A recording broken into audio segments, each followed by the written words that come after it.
Very very good morning to all students. तो कल हमने बात की थी रिन्यूएबल सोर्स ऑफ एनर्जी के बारे में। आज हम बात करेंगे non renewable source of energy में। ठीक है ना बेटा। तो रिन्यूएबल सोर्स ऑफ एनर्जी हमने वो एनर्जीज बताई थी जो कि एनर्जी क्या होती रहे, रिन्यू होती रहे और ख़त्म ना हो। Non renewable source of energy ऐसी सोर्सेज होती हैं जो एक समय आने के बाद में क्या हो जाएंगी बेटा, खत्म हो जाएंगी। क्या हो जाएंगी? खत्म हो जाएंगी। तो आज हम non renewable source of energy को प्रॉपर वे से अच्छे से डिटेल में डिस्कस करने वाले हैं। सबको हम ब्रीफ में डिस्कस करेंगे। तो सबसे पहले हम समझ लेते हैं कि ये जो non renewable source of energy है, अच्छा मैंने आपको पहले ही बताया, इन तीनों को हम लोग क्या बोलते हैं? Fossil fuel. क्यों बोलते हैं? क्योंकि ये फॉसिल फ्यूल इसलिए हम बोलते हैं क्योंकि ये किन से आया है? मरे हुए जानवरों और इंसानों से, जो कि जमीन के अंदर बहुत सालों से क्या हुए थे? गड़े हुए थे।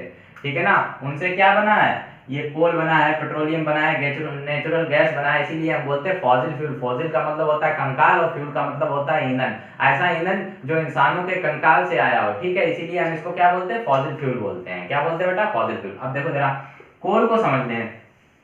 कोल को समझ लो बेटा। कोल को बोलते हैं कोयला।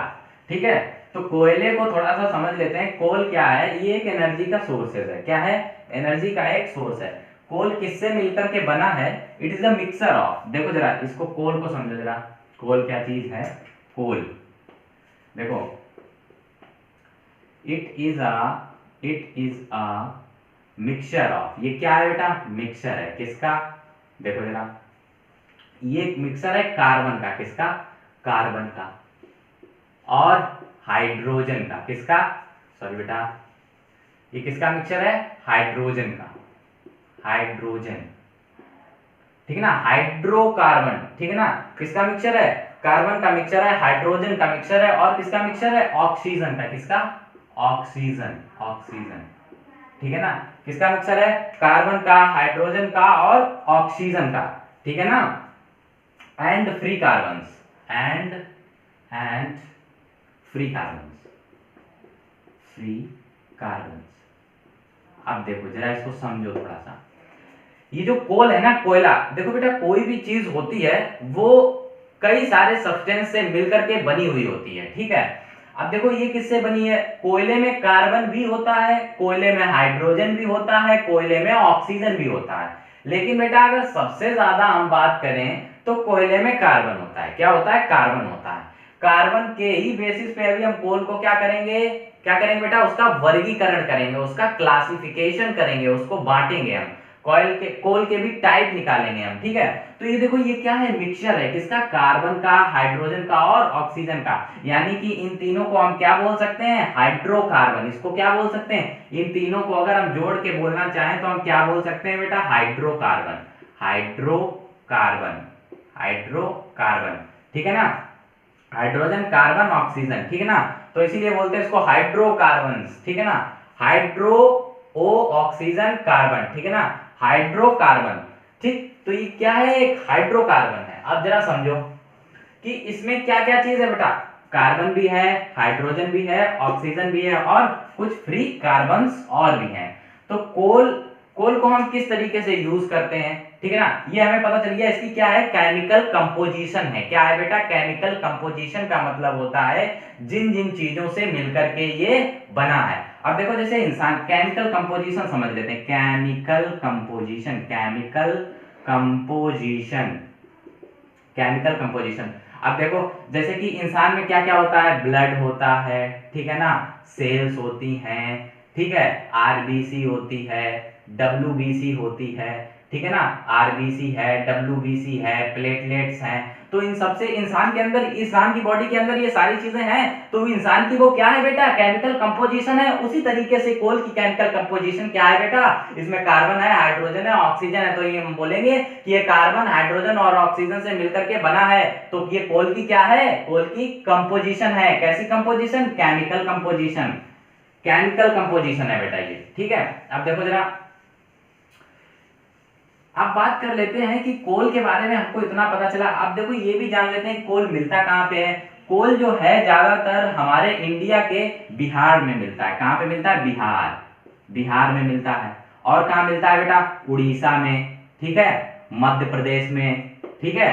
कहाँ मिलता है? मध्य प्रदेश में, मध्य प्रदेश में, ठीक है। तो ये बहुत सी ऐसी जगहें हैं जहां पे कोयला जो है प्रचुर मात्रा में, अबंडेंस क्वांटिटी में, यहाँ पे कैसा पाया जाता है, अबेंडेंस क्वांटिटी में। अबेंडेंस का मतलब होता है प्रचुर मात्रा, यानी कि बहुत सारी मात्रा में पाया जाता है, अबेंडेंस क्वांटिटी में। किसमें? अबेंडेंस क्वांटिटी में, ठीक है। तो यहाँ पे क्या पाया जाता है बेटा? कोयला, ठीक है। अब समझ लेते हैं कि कोयला भी कई तरीके का होता है, ठीक है। कोयला कई तरीके का होता है बेटा, ये निर्भर करता है कि उस पे कार्बन कितना ज्यादा है। क्या? कार्बन। ये किस पे निर्भर करता है कि उसमें कार्बन कितना ज्यादा है, कार्बन की क्वांटिटी कितनी है आखिर में, ठीक है। मैंने आपको पहले ही बताया कि सबसे ज्यादा जो कॉन्स्टिट्यूट करता है, क्या करता है? कार्बन। अबाउट टू 90% कोयले में बेटा क्या होता है? कार्बन होता है। बाद बाकी 10% हाइड्रोजन, ऑक्सीजन, सल्फर और भी गैसेस होती हैं, और भी चीजें, और भी सब्सटेंस मिलकर और भी सब्सटेंस होते हैं, लेकिन 90% बेटा क्या होता है? इसमें क्या होता है? कार्बन। कोयले में 90% क्या होता है? कोल में 90% क्या होता है बेटा? कार्बन होता है, ठीक है। अब जो चीज ज्यादा है, सोचो जो इंसान ज्यादा है उन्हीं के तो आधार पे हम उसका वर्गीकरण करेंगे। कोयले का वर्गीकरण हम किसके आधार पर करेंगे कि उसमें कार्बन कितना है। कोल का जो क्लासिफिकेशन है वो हम किस बेसिस पे करेंगे कि उस पे कार्बन कितना ज्यादा है, कितने परसेंटेज उसमें क्या है? कार्बन है, क्योंकि कोयले में सबसे ज्यादा क्या होता है?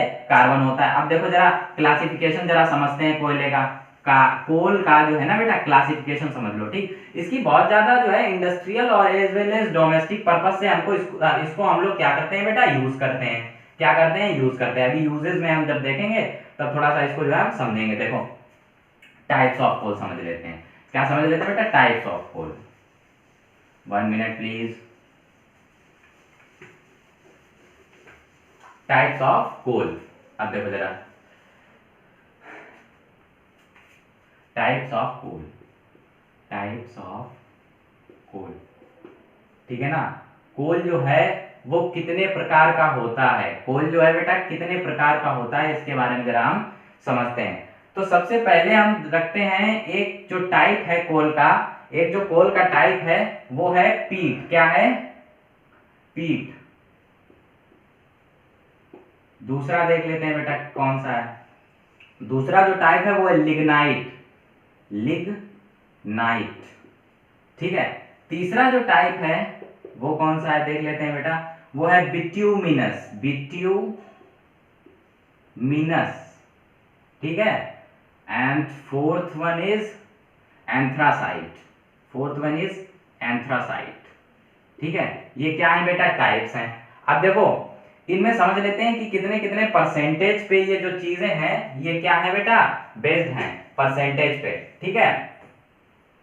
तो इसमें है बेटा 27%, इसमें है 28 to 30%, इसमें कितना है 28 से 30%। ये सब किस पे बेस्ड है बेटा? सारी चीजें बेस्ड हैं परसेंटेज पे। सारी चीजें किस पे बेस्ड हैं? परसेंटेज पे। ये 78 से है 87% के बीच में। और बेटा इसमें जो है ना, इसमें 90% के लगभग में ये चीजें होती हैं। कितने परसेंटेज के लगभग में? 90% के, या इसको बोल सकते हैं 94, इसको बोल सकते हैं हम 94% से लेकर के 84%, ठीक है। अब देखो ये परसेंटेज किसकी दी गई है, ये तो है क्या? उसकी कैटेगरी, कोल की क्या है? कैटेगरी। और ये है percentage of carbon. Percentage of carbon. ये किसका परसेंटेज है बेटा? कार्बन का परसेंटेज है कि कोल में कितने परसेंट कार्बन जो है वो क्या है? मिला हुआ है। क्या है? मिला हुआ है। अब देखो जरा ये परसेंटेज हमने निकाल लिया। इधर अगर हम बात करें क्वालिटी की, किसकी बात करेंगे बेटा हम? क्वालिटी की। क्वालिटी की तो देखो ये कैसी क्वालिटी है बेटा? पुअर है, ज्यादा अच्छा नहीं है, क्योंकि इसमें परसेंटेज कम है। ये भी पुअर है। ये कैसा है? पुअर है, ठीक है। अब देखो ये कैसा है बेटा? गुड है, अच्छा है, फिर भी क्या है? अच्छा है। और ये कैसा? बेस्ट, बहुत ही ज्यादा अच्छा है। देखो जरा, देखो पीट जो है बेटा एक टाइप का क्या है? कोल है, पीट कहता है हम एक टाइप के कोल हैं, लेकिन हमें क्या कम है, हमें कार्बन कम है, हमें कार्बन है ही नहीं। वो कहता सिर्फ 27% हम तुम में रहेंगे, बाद बाकी हम नहीं रहेंगे तुम में, बाद बाकी हम तुम में रहेंगे नहीं। तो हम कैसे हो गए भैया, हम पुअर हो गए, हमको कोई नहीं पूछता, हम क्या हो गए, पुअर हो गए, गरीब हो गए। गरीब आदमी को कोई पूछता है क्या? इसी तरीके से पीट क्या है बेटा, गरीब। पीट क्या है, गरीब। उसमें कितने परसेंट है, सिर्फ 20% कार्बन, 27% कार्बन है, तो वो कैसा हो गया, पुअर। उसकी क्वालिटी कैसी हो गई, पुअर हो गई। अब समझो जरा, पीट जो है बेटा इसमें 27% कार्बन है, तो ये अच्छा जलेगा नहीं, और जब अच्छा जलेगा नहीं तो इसको लोग लेंगे क्यों? भाई देखो, तुम कोई कोयला लाते हो बाजार से, और अगर वो अच्छा नहीं जलता, कोई कोल लाते हो वो अच्छा बर्निंग नहीं दे रहा, तो वो कैसा है, पुअर है, बेकार है तुम्हारे लिए। ठीक है, इसी तरीके से अब आते हैं लिग्नाइट पे। किस पे आते हैं, लिग्नाइट पे। लिग्नाइट में होता है 28% से लेके 30%, 28% से लेकर के 30%। अब देखो इसमें कुछ परसेंटेज बढ़ गया, इसमें कुछ परसेंटेज बढ़ गया, लेकिन ये भी क्या है, बेकार है। अब देखो समझो जरा, बेकार क्यों है। अब मात्र 28 से 30%, मात्र 28 से 30% अगर कार्बन इसमें प्रेजेंट है, तो ये भी अच्छा नहीं जलेगा। कैसा नहीं जलेगा, अच्छा नहीं जलेगा। और जब अच्छा नहीं जलेगा तो लोग खरीदेंगे नहीं, और जब लोग जिसको खरीदते नहीं उसकी क्वालिटी कैसी होती है, गिरी हुई चीजों को लोग नहीं खरीदते हैं, जो चीजें अच्छी नहीं होती हैं, तो इसकी क्वालिटी कैसी हो गई, पुअर हो गई। इसकी क्वालिटी कैसी हो गई, पुअर। अब देखो जरा, ये एक टाइप का कोल है, नाम से भी थोड़ा अच्छा लग रहा है, बिट्यूमिनस। क्या है, बिट्यूमिनस। इसने जो है 78 से 87% जो है कार्बन को अपने अंदर रखा हुआ है। कितने परसेंट से लेकर के, 78% से लेकर 87% जो है इसने क्या रखा है, कार्बन। ये कहता है कि हमने कार्बन को 78 से 87% जो है अपने में रोक के रखा है। ठीक है, तो लोग इसको क्या करेंगे, खरीदेंगे, क्योंकि ये कैसा है, गुड है। कैसा है, गुड है, क्योंकि ये अच्छे से जलेगा। ये अच्छे से क्या करेगा, जलेगा। जिसमें कार्बन ज्यादा होगा वो अच्छे से जलेगा। ठीक है, और जिसमें कार्बन कम है वो कम अच्छे से जलेगा, और जो कम अच्छे से जलेगा वो कैसा हो जाएगा, पुअर हो जाएगा। तो बिट्यूमिनस में 78 से लेके 87% है, इसलिए ये कैसा फ्यूल है बेटा, गुड फ्यूल है। कैसा फ्यूल है, गुड है। अब देखो इसी में एक कैटेगरी और आती है एंथ्रासाइड की। किसकी कैटेगरी आती है, एंथ्रासाइड की। एंथ्रासाइड कहता है मेरे में तो बहुत ही परसेंटेज है कार्बन का, भैया हमने खूब कार्बन को पकड़ के रखा। ये 94 से 98%, सोचो जिसमें 98% कार्बन होगा, मात्र 2% अदर चीजें, वो तो कितना ही अच्छा कोयला होगा, एक नंबर। ठीक है ना, एक नंबर कोल होगा, बिल्कुल बढ़िया एकदम। ठीक है ना, तो वो क्या करेगा, अच्छा जलेगा ना, और जब अच्छा जलेगा तो बेस्ट होगा। कैसा होगा, बेस्ट होगा। बेस्ट फ्यूल की कैटेगरी में आएगा। कैसे फ्यूल की कैटेगरी में आएगा, बेस्ट। गुड से अच्छा होता है बेटा बेस्ट। बेस्ट मतलब बहुत ही अच्छा, एकदम जो है जिसको जला के क्या हो जाए, आत्मा तृप्त एकदम। ठीक है ना, उस तरीके से। तो ये कैसा है, 94% से लेकर के 98% जो है इसमें क्या है बेटा, परसेंटेज ऑफ कार्बन है। तो देख रहे हो तुम, ये जो कोल को, कोयले को बांटा गया है, किस पे बांटा गया, कोल को किस पे बांटा गया, कार्बन के परसेंटेज पे। जिसपे जितना ज्यादा परसेंटेज कार्बन का, वो उतना ज्यादा अच्छा। तो अच्छा, एक चीज आपको समझ में आ रही, कार्बन लग तो इंपॉर्टेंट चीज रही है, जहां तक हम देख पा रहे हैं। अभी कार्बन से बहुत बड़ी बड़ी चेन्स को आप पढ़ेंगे आने वाले चैप्टर्स में, हाइड्रोकार्बन्स में। अभी यहाँ तक आप लोगों को समझ में आया होगा। आगे फर्दर हम कंटिन्यू करते हैं। तो हमने एक चीज की बात कर ली, किसकी, कोल की। किसकी, कोल की। अब देखो हमने पता कर लिया क्या, कोल किससे मिलकर के बना है। ठीक है ना, कोल के टाइप्स पता कर लिए। अब ये भी समझ लो इसका प्रयोग क्या है। जब तक हमें किसी चीज का प्रयोग नहीं पता है, तब तक वो चीज हमारे लिए कैसी है, बेकार है। जब तक हमें उसका प्रयोग नहीं पता, उसके यूजेस नहीं हमको पता है, तब तक वो चीज हमारे लिए कैसी है, बिल्कुल बेकार है। उसका कोई भी यूज हमारे लिए होता नहीं है। ठीक है, 1 मिनट प्लीज।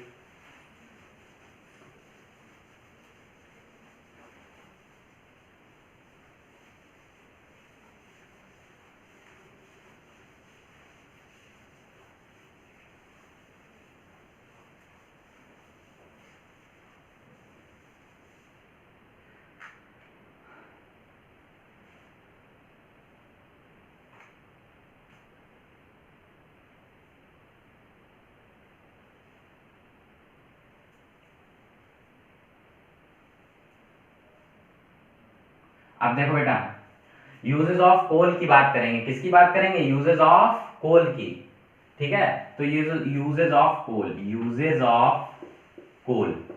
ठीक है, यूजेस ऑफ कोल मैंने आपको पहले ही बताया, ये किस में यूज होगा बेटा, इंडस्ट्रियल में। It is used as industrial purpose, industrial in sorry ठीक है ना, इंडस्ट्रियल पर्पस, इंडस्ट्रियल पर्पस, ठीक है ना, industrial purpose. It is used as industrial purpose to run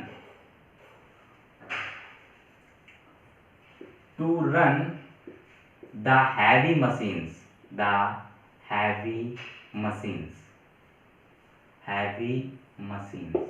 ठीक है। दूसरा, it is used in thermal power plant। इसका बेटा थर्मल पावर प्लांट में यूज होता है। कैसे होता है अभी हम बताएंगे। फॉर जनरेटिंग इलेक्ट्रिसिटी, लाइट बनाने के लिए इसका यूज होता है। कोयले का यूज लाइट बनाने के लिए किया जाता है। It is used in thermal power plant for generating electricity,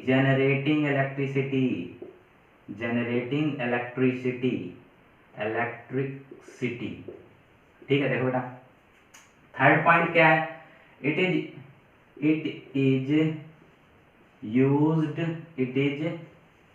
used as domestic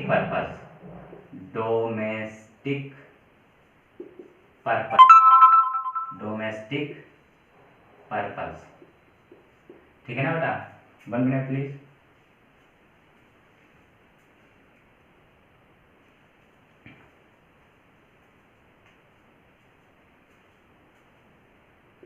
इसको जो है ना बेटा डोमेस्टिक पर्पस के लिए भी हम क्या करते हैं, यूज करते हैं। यूज करते हैं। अब जरा समझ लेते हैं कोयले को इंडस्ट्रियल पर्पस से कैसे हम यूज करते हैं। देखो, जैसे कि जो बड़ी बड़ी मशीन्स हैं उनको चलाने के लिए हम किसका यूज करते हैं बेटा, कोयले का यूज करते हैं। किसका यूज करते हैं, कोयले का, कोल का यूज करते हैं बड़ी बड़ी मशीन्स को चलाने के लिए। To run the heavy machines को चलाने के लिए किसका यूज करते हैं, कोल को। अब तुम सोच रहे होगे कोल से कैसे हैवी मशीनें चलेंगी भैया, तो जरा समझो क्या है। मैंने आपको क्या बताया, कोल से क्या बनाई हमने, आग। क्या बनाई, आग। हीट करी, हीट पैदा हो गई। कोल भाई जल सकता है। वो मशीन तुम सोच रहे होगे उसमें क्या पैर लगे हैं जो मशीन को उठा करके चलाने लगता है, ना जी। वो क्या करता है भैया, जलता है। उसके पास एक ही प्रॉपर्टी, वो कहता है हम जलेंगे और क्या क्या पैदा करेंगे, हीट पैदा करेंगे। और जैसे ही हीट पैदा होगी, हीट से तो भैया बड़ी बड़ी चीजें चल जाती हैं। तो फिर ये क्या चीज है, ठीक है। हीट से क्या होगा बेटा, हीट से हम स्टीम को बनाएंगे, यानी कि पानी को क्या करेंगे, उबालेंगे। और जब वो बड़ी बहुत तेजी से स्टीम चलेगी, स्टीम में क्या होगा, प्रेशर, तो वो स्टीम किसी भी चीज को चला सकती है, ठीक है। किसी भी चीज को वो स्टीम चला सकती है। तो ऐसे इसका इंडस्ट्रियल पर्पस से हम इसका यूज करेंगे। दूसरा क्या है, थर्मल पावर प्लांट में इसका यूज होता है इलेक्ट्रिसिटी बनाने के लिए। कोयले का यूज लाइट बनाने के लिए, इलेक्ट्रिसिटी बनाने के लिए, बिजली बनाने के लिए, विद्युत बनाने के लिए किया जाता है। अब देखो कैसे किया जाता है। जैसे कि पानी को क्या किया जाता है, गर्म। देखो पानी को क्या किया जाता है बेटा, गर्म। ये मान लो ये एक कंटेनर है जिसमें कि पानी को भर के रखा हुआ है। इसको जो है किससे गर्म कर रहे हैं हम, कोयले से। इसमें क्या बनेगी बेटा, स्टीम बनेगी। ये स्टीम निकल के कहाँ जाएगी, यहाँ पे जाएगी। यहाँ पे क्या लगी हुई है, टरबाइन। ये जो स्टीम है ये टरबाइन को घुमाएगी। टरबाइन शाफ्ट से जुड़ा है, शाफ्ट डायनमो से जुड़ा है। किससे जुड़ा है बेटा, डायनमो से, जो जनरेटर के आगे लगा होता है। और डायनमो क्या बनाता है बेटा, इलेक्ट्रिसिटी। क्या बनाता है, electricity. By this process electricity can be formed, ठीक है। इस प्रोसेस से क्या बनती है बेटा, इलेक्ट्रिसिटी बनती है। तो ऐसे हम कोयले से क्या बना सकते हैं, कोल से हम क्या बना सकते हैं, इलेक्ट्रिसिटी को बना सकते हैं। दूसरा यूज है डोमेस्टिक पर्पस के लिए, घरों में कोयले का यूज होता है, ठीक है ना। खाना बनाने के लिए और भी कई सारी चीजें करने के लिए कोयले का यूज घरों में होता है। तो दो जगह जो है कोयले का यूज इंडस्ट्रियल पर्पस के लिए और जो थर्मल पावर प्लांट में है बहुत बड़े पैमाने पे किया जाता है। और एक चीज जान लो, सबसे ज्यादा फॉसिल फ्यूल में it is present in abandoned quantity. सबसे बड़ा तो यही रीजन है, इट इज प्रेजेंट इन, बहुत बड़ा बड़ा लिखे दे रहा हूं, भूलना नहीं बेटा, अबेंडेंट क्वांटिटी में पाया जाता है। कैसी क्वांटिटी में, अबेंडेंट क्वांटिटी में, प्रचुर मात्रा में। सबसे ज्यादा फॉसिल फ्यूल, यानी कि जो 3 फॉसिल फ्यूल दिए गए हैं, सबसे ज्यादा कोयला, सबसे ज्यादा कोल पाया जाता है। सबसे ज्यादा क्या पाया जाता है, कोल पाया जाता है। ये बहुत बड़ी प्रचुर मात्रा में जो है हमारे जो है जमीन के अंदर मिलता है हम लोगों को, ठीक है। तो ये सारे कोल के यूजेस हो गए बेटा। कोल हमने बहुत अच्छे से डिस्कस कर लिया है। अब हम आगे बात करेंगे बेटा पेट्रोलियम की, ठीक है ना। बहुत जो है इंपॉर्टेंट चीज है भैया पेट्रोलियम। बिना पेट्रोल के गाड़ी चलती नहीं। तो पेट्रोल समझना हमारे लिए क्या है, बहुत जरूरी चीज है। तो इसको जरा देख लेते हैं, 1 minute please. Petroleum, petroleum, petroleum क्या चीज है, देखो जरा। आप समझो जरा पेट्रोलियम। सबसे पहले तो मैंने आपको बताया ही है कि ये जो इंसान और जानवर थे यानी कि एनिमल्स और जो ह्यूमंस थे, ये मैंने आपको बताया था बहुत दिनों पहले क्या हुआ था, एक अर्थक्वेक स्ट्राइक करा था जिसकी वजह से सारी चीजें जमीन में गड़ गई थी और वो हजारों साल तक गड़ी रही। उससे क्या बना, सारे ये जो फॉसिल फ्यूल्स हैं ये फॉर्म हुए। तो उसी का एक हिस्सा है पेट्रोलियम। अब देखो पेट्रोलियम भी बना है लेकिन ये मैराइन एनिमल्स से बना है। क्या, किससे बना है? It is formed by marine animals. it is formed by marine plants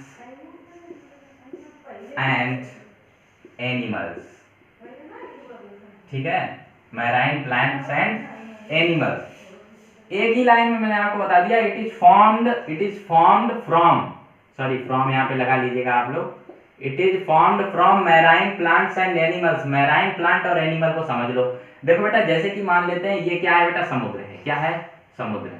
ठीक, यहाँ पे अंदर क्या है, प्लांट होंगे, ठीक है ना, एनिमल क्या होगी बेटा, फिश होगी। ठीक है, तो ये सब अंदर जितने भी हैं क्या है, फिश है। अब क्या आया, अर्थक्वेक स्ट्राइक करा तो ये सब क्या, कहाँ चले गए, इसके नीचे। कहाँ चले गए, इसके नीचे। और इसके नीचे ये क्या हो गए बेटा, डेड हो गए। क्या हो गए, डेड हो गए, मर गए। इन्होंने कहा कि हम मर गए। अब जो इंसान मर जाएगा, जिसका औचित्य इस दुनिया से खत्म हो जाएगा, वो तो गलना स्टार्ट हो जाएगा। देखो डेड बॉडी गलने लगती है, उसी तरीके से ये क्या हुए भाई, गलने लगे। और गलने लगे तो यहीं पे क्या हो गया, फॉसिल फ्यूल। आपने देखा होगा बड़ी बड़ी फिशेस बहुत बड़ी बड़ी होती हैं, ठीक है ना। अब ये जब इतनी बड़ी फिश जो है नीचे दब गई है तो ये क्या बनाएगी भैया, गलेगी तो क्या बनाएगी, ऑयल। क्या बनाएगी, क्रूड ऑयल। इसको बहुत ध्यान से समझो आप लोग, क्रूड ऑयल। क्रूड ऑयल क्या बनाएगी बेटा, क्रूड ऑयल।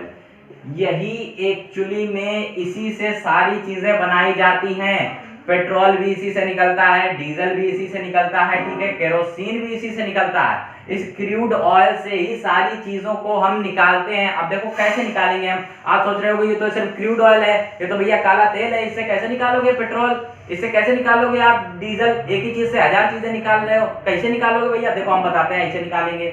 देखो ये क्रूड ऑयल जो है ये क्या है बेटा, क्रूड ऑयल। ये यहां से निकला, ये यहां से क्रूड ऑयल निकला। ये कैसा है, ये बेटा ब्लैक विस्कस है। कैसा है, ब्लैक विस्कस। देखो जरा समझते हैं।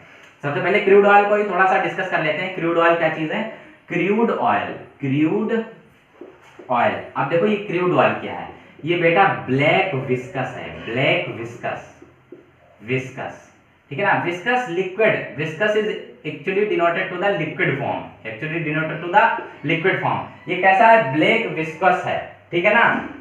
काला काला क्या है बेटा, लिक्विड है। अब देखो ये जो काला काला जो लिक्विड निकलता है हमारी जमीन के अंदर से, ठीक है ना, इसको कैसे हम लोग डीजल और पेट्रोल में बदलते हैं बेटा। इसको क्या किया जाता है, इसको रिफाइन किया जाता है। इसको क्या किया जाता है, रिफाइन।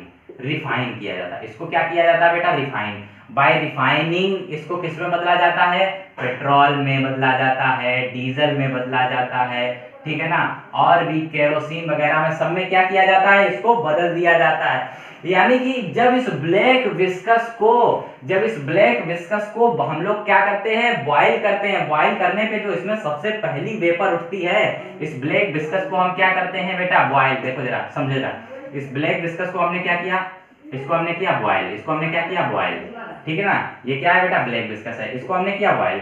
अब इसको जब बॉईल किया तो इसमें से जो पहली नंबर की जो स्टीम निकली उसको हमने कह दिया डीजल। भैया बहुत बढ़िया, पेट्रोल बता दिया उसको हमने, बहुत बढ़िया। जो है ये क्या है भाई, सबसे एक नंबर 1 पे जो वेपर निकली वो अच्छी वेपर होगी, जल्दी उड़ गई। अब जो फ्यूल जल्दी उड़ जाएगा, जो फ्यूल हल्का होगा वो अच्छा होगा ना। कैसा होगा, अच्छा होगा।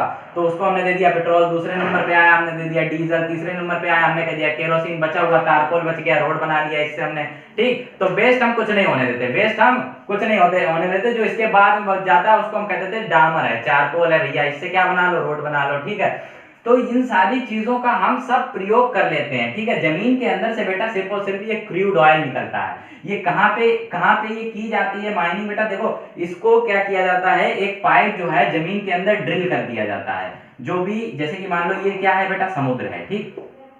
इसी समुद्र के किनारे या समुद्र में क्या किया जाता है, इसको ड्रिल कर दिया जाता है। और इसी में से यहाँ पे जो क्रूड ऑयल भरा हुआ है, क्रूड ऑयल जो बेटा यहाँ पे भरा हुआ है, ये वाला क्रूड ऑयल, इसको क्या कर लिया जाता है, यहाँ से निकाल लिया जाता है और इसी क्रूड ऑयल से हम क्या बना लेते हैं, पेट्रोल डीजल सारी चीजों को बना लेते हैं। अच्छा देखो, ये जो ऑयल है, ये जो क्रूड ऑयल है जो जमीन के अंदर से निकल रहा है, ये जो मैराइन एनिमल्स जो है जो समुद्र में दब गए हैं उसके अंदर से जो ये ऑयल निकल रहा है, ये समुद्र के किनारे से भी निकाला जाता है और समुद्र के अंदर से भी इसकी ड्रिलिंग की जाती है।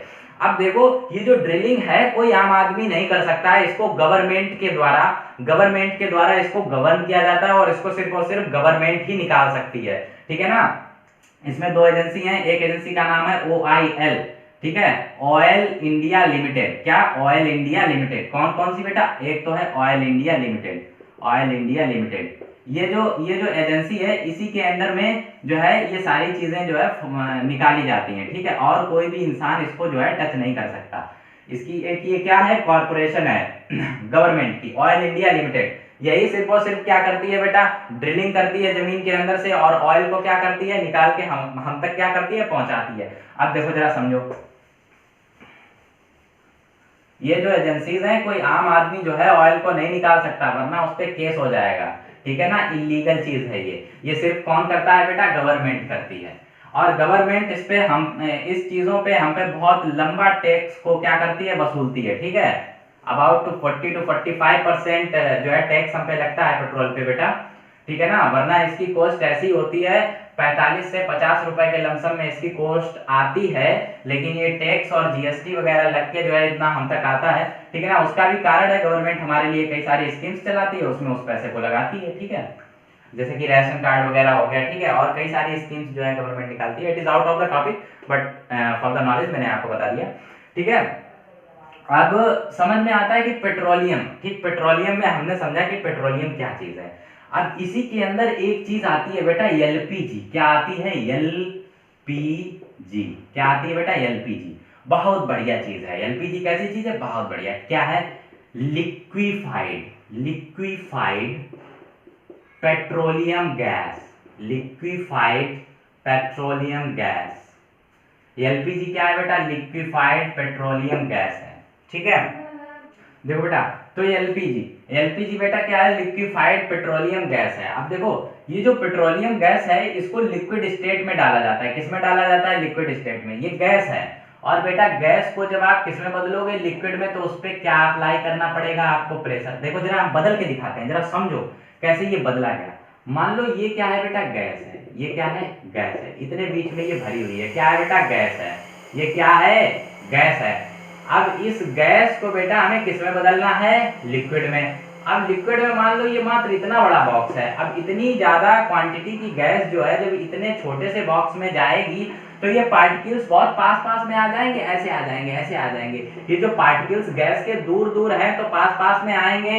और मैंने आपको बताया, अब यहाँ पे क्या पड़ेगा, घनत्व। तो ये जब पास पास में आएंगे तो ये किस में बदल जाएगी बेटा, लिक्विड में बदल जाएगी, क्योंकि इसकी डेंसिटी कैसी होती है, लो। इसकी डेंसिटी कैसी होती है, लो। और इसकी कंपैरिजन में इसकी डेंसिटी कैसी होती है, हाई। और जैसे ही ये गैस जो है, जब डेंसिटी इसकी क्या हो जाएगी, हाई, ये पास पास में आ जाएंगे तो किसमें बदल जाएगा, लिक्विड में बदल जाएगा।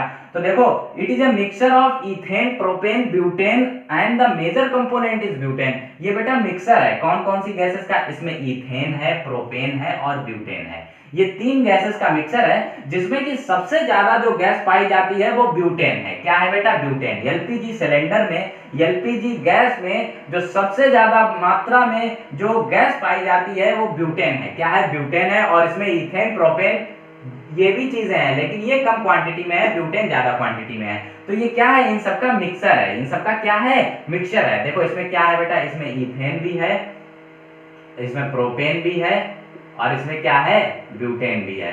लेकिन ब्यूटेन जो है ज्यादा मात्रा में है, इन दोनों की मात्रा जो है कम है। इन दोनों की मात्रा कैसी है बेटा, कम है।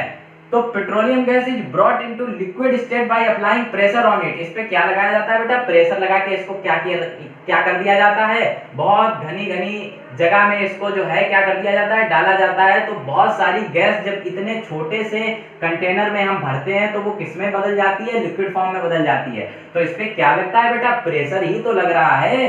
तो यही बताया गया है, bye apply pressure on it. इसको जो पेट्रोलियम गैस को जो लिक्विड स्टेट में कैसे बदलेंगे, इस पे प्रेशर को लगा करके, ठीक है। और ये गैस मिक्सर किस किस का है, इथेन, प्रोपेन और ब्यूटेन का है, इथेन, प्रोपेन और ब्यूटेन का है, ठीक है। कभी कभी क्वेश्चन आता है एलपीजी की फुल फॉर्म बताओ, तो लिक्विफाइड पेट्रोलियम गैस। देखो समझ में आ रहा है, लिक्विफाइड, लिक्विड थी नहीं, हमने इसको बना दिया लिक्विफाइड। जैसे पानी जब प्योर नहीं होता उसको हम प्योर बनाते हैं तो क्या कहते हैं, प्यूरिफाइड। उसी तरीके से इसको हम बेटा क्या बोलेंगे, लिक्विफाइड। हमने प्रेशर लगा करके इसको क्या बना दिया, इसको जो है हमने लिक्विड में बदल दिया, इसीलिए इसमें कहा गया है लिक्विफाइड पेट्रोलियम गैस। और बेटा बताएं, इसमें ये जो एलपीजी गैस होती है ये ब्लू फ्लेम के साथ में जलती है। कैसी फ्लेम के साथ में जलती है, ब्लू फ्लेम, ब्लू फ्लेम के साथ में जलती है बेटा, ये ब्लू फ्लेम के साथ में, ठीक है।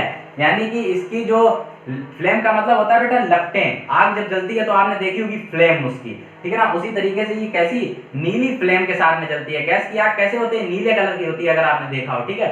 ब्लू फ्लेम के साथ में जलती है। अब सोचो आप हमने इतना बता दिया ब्लू फ्लेम है, आपके दिमाग में आ रहा होगा इसमें ब्लू फ्लेम का है, और चूल्हा जलता है, आग जलती है, वो तो लाल कलर की होती है, भैया ये नीले कलर की काय है। देखो इसका रीजन समझो, ये क्लीनर फ्यूल है। कैसा फ्यूल है, क्लीनर फ्यूल है, ये गुड क्वालिटी का फ्यूल है, इसलिए ये जलता अच्छा है। और जो चीज ज्यादा अच्छी जलेगी उसकी जो है फ्लेम कैसी होगी, ब्लू होगी। जो सब्सटेंस, जो चीज ज्यादा अच्छी जलती है उसकी जो फ्लेम होगी कैसी होगी, ब्लू होगी। इसीलिए जो हमारी वुड है वो जब जलती है तो कभी कभार उसके पास में अगर ऑक्सीजन की सप्लाई आप बहुत ज्यादा कर देंगे, वुड जब जलती है कभी कभार तो उसके पास में अगर आप ऑक्सीजन की सप्लाई ज्यादा कर देंगे तो उसमें भी नीली नीली फ्लेम्स आपको दिखाई पड़ती हैं, क्योंकि वहां पे क्या है, ऑक्सीजन की सप्लाई ज्यादा है और वो चीज अच्छे से जल पा रही है। जो चीज अच्छे से जलेगी उसकी फ्लेम बेटा ब्लू होगी, ठीक है। तो ये एक बहुत अच्छा फ्यूल है, एक क्लीनर फ्यूल है, गुड फ्यूल है। किसी भी तरीके का इसमें कोई राख नहीं होती है, कोई ऐश नहीं देता है, ये ना किसी तरीके का स्मोक देता है और ना ही किसी तरीके का इसमें जलाने में तो कोई पोल्यूशन नहीं होता, ठीक है ना। अब वो बात अलग है, अगर इंजन में जलाएंगे तो पोल्यूशन होगा, स्टोव में जलाने में इसमें जो है पोल्यूशन जो है बहुत कम क्वांटिटी में जो है होता है, ठीक है। तो ये एक अच्छा फ्यूल है हमारे लिए as compare to the wood, ठीक है। अब भैया ये खतरनाक भी बहुत ज्यादा है, एलपीजी जो है बहुत ज्यादा खतरनाक है। अब देखो जैसे कि समझ लो एलपीजी जलता कैसे, समझो जरा, 1 मिनट समझो, 1 मिनट 1 मिनट।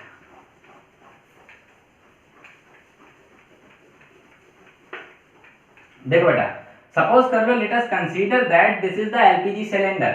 ये क्या है बेटा, एलपीजी सिलेंडर है, एलपीजी सिलेंडर है। अब देखो इसमें जो गैस भरी है लिक्विड फॉर्म में भरी है बेटा कि नहीं भरी, कैसे फॉर्म में भरी है, लिक्विड फॉर्म में। अब देखो ये जो गैस है ये लिक्विड फॉर्म में है। अब यहां से मान लो लगा है क्या, वाल्व लगा है, क्या लगा है, वाल्व, यहां से वाल्व लगा और यहां से जो है गैस इसके थ्रू, ये जो है क्या है बेटा, स्टोव है, क्या है, स्टोव है, यहाँ पे गैस जो है जलेगी, ठीक। अब समझो जरा, यहां से जो लिक्विड की गैस है, किसकी गैस है, लिक्विड की गैस है, क्योंकि यहाँ पे क्या है, प्रेशर ज्यादा, हमने प्रेशर ही लगा करके तो इसको लिक्विड में बदल दिया। अब समझो ये जब लिक्विड बाहर निकलेगा तो यहाँ पे तो प्रेशर नहीं है, तो इसकी प्रवृत्ति क्या है, इसकी जो एक्चुअल में नेचर है क्या है, गैस का है, क्या है, गैस का है। और जैसे ही इससे प्रेशर हटेगा तो ये किस में बदलेगा बेटा, गैस में बदलेगा। ये किस में बदलेगा, गैस। और ये वेपर जो है बहुत स्पीड से जाएगी स्टोव की तरफ, बहुत स्पीड से किसके साथ में जाएगी, स्टोव की तरफ। और यहीं पे हम एक जो है एग्जॉस्ट निकाल देते हैं, एक थोड़ी सी जगह छोड़ देते हैं जहां से ऑक्सीजन जा पाए, ऑक्सीजन जा पाए। तो वेपर जो है ऑक्सीजन के साथ में मिलकर जाएगी और जैसे ही आप थोड़ी सी उसको लाइटर से जरा सी आप उसको फायर देंगे, थोड़ी सी आग देंगे तो वो जल जाएगी, क्या होगी, जल जाएगी, ठीक है। तो यहाँ से लिक्विड से ये जो है किस में बदल जाती है बेटा, वेपर में बदल जाती है, ठीक है, क्योंकि इसका नेचर कैसा है बेटा, गैसियस नेचर है, ठीक है। अब जरा समझ लो इसके प्रिकॉशंस क्या हैं, प्रिकॉशंस को भी थोड़ा ध्यान में रखते हैं भाई। प्रिकॉशंस जो है बहुत जरूरी है क्योंकि ये हाईली इन्फ्लेमेबल सब्सटेंस है, आग बहुत जल्दी पकड़ती है ये चीज, ठीक है ना, क्योंकि भैया बहुत अच्छी है, जल्दी अच्छी है, तो ये हानिकारक भी तो है, जल्दी आग पकड़ लेती है ना, तो ये कैसी है, हानिकारक भी है थोड़ी बहुत हमारे लिए, ठीक है। इसके एडवांटेज क्या है, एडवांटेज की अगर हम बात करें, उतनी देर से पता तो आपको एडवांटेज ही रहे, लेकिन आप लोग लिख लीजिएगा एडवांटेज क्या क्या है इसके, ठीक है ना। एडवांटेज क्या है, it has high calorific value, it has high calorific value. अब आपको समझ में आ रहा होगा ये भैया कैलोरीफिक वैल्यू क्या चीज आ गई, जरा समझो, कैलोरीफिक। अभी आगे आपको ये कैलोरीफिक जो है डिटेल में समझाएंगे। Calorific value, calorific value, calorific value बेटा वो कहते हैं जो सब्सटेंस जलता है और अच्छा हमें आउटपुट देता है। यानी कि जलने पे हमको अच्छी हीट देता है, उसको क्या बोलते हैं, हाई कैलोरीफिक बोलते हैं। क्या बोलते हैं, हाई कैलोरीफिक। अब देखो जैसे कि गीली लकड़ी को जलाओ 10 घंटे तक जलाओगे जलेगी नहीं, तो उसकी कैलोरीफिक वैल्यू कैसी है, बहुत कम है। और जो सब्सटेंस जल्दी जल जाए, अच्छा जले, हमको अच्छी हीट दे, तो वो कैसा सब्सटेंस है, ज्यादा उसमें कैलोरीफिक वैल्यू है। तो इसमें कैसी कैलोरीफिक वैल्यू है, हाई, क्योंकि बहुत अच्छा जलता है इसलिए कैसी वैल्यू है, हाई वैल्यू है। ठीक है ना। और हमने आपको क्या बताया, it does not produce smoke, ये क्या करता है, स्मोक प्रोड्यूस नहीं करता है। It does not produce smoke, ये क्या बेटा नहीं प्रोड्यूस करती है, स्मोक को प्रोड्यूस करती नहीं है। ठीक है। उसी तरीके से ये सारी चीजें हैं कि इनको जो है यूज करने का ये तरीका है। और ये इसके क्या है बेटा, एडवांटेजेस हैं, हाई कैलोरीफिक वैल्यू है, कोई प्रोड्यूस और स्मोक नहीं करती है, अच्छा फ्यूल है, क्लीनर फ्यूल है। ठीक है ना बेटा। तो ये कुछ एडवांटेजेस इसके जो है हमने आपको बताए हुए हैं। ठीक है।